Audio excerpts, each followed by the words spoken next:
Try to briefly describe a concept that is in both my book and Nicole's book.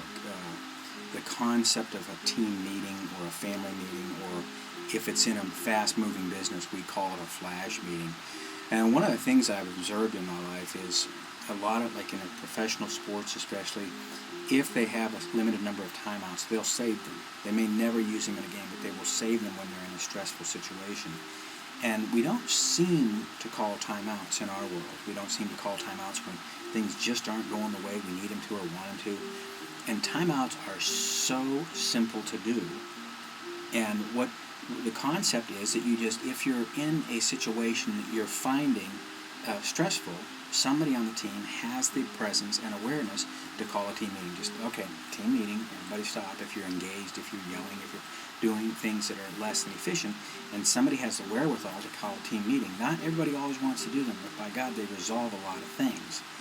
And a lot of times if something isn't working, if something technical isn't working, calling a team meeting can have this magical effect. I'll give an example in a minute if I can, but in a team meeting, what you do is you look at what worked and what didn't work. You look to see if your team has been in present time consciousness since the last team meeting. And you want to, nobody's wrong for doing anything that didn't work, but it's a chance to clear the air and to reset things.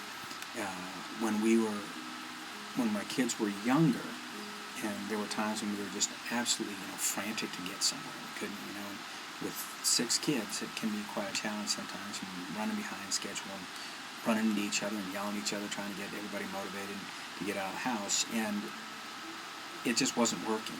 And usually, it would be one of the kids, not one of the adults, who would say, I think it's time for a team meeting. Ian would frequently wait until we were just completely frazzled, 20 minutes behind schedule, and say, I think it's time for a team meeting. Right? Now, your first thought is, I don't have time for a team meeting. Right? We are too busy, we're 20 minutes behind. But the rule in our house is if somebody calls one, you're obliged to do it. So we would go ahead, do the team meeting, and then at the end of it causes a perspective shift. It allows you to see, wait a minute, do we want to be going where we're all rushing to go? If we do, who wants to go? Does everybody want to go? If not everybody wants to go, who does want to go? Then it would cause this perspective shift to see, was what we were doing as important as we thought it was, and did everybody need to be involved in it, and did everybody want to be involved in it? And so with the what worked and what didn't work, there can't be accusations, there can't be judgments or criticism, and it's all about yourself. What I did that worked was, what I did that didn't work was.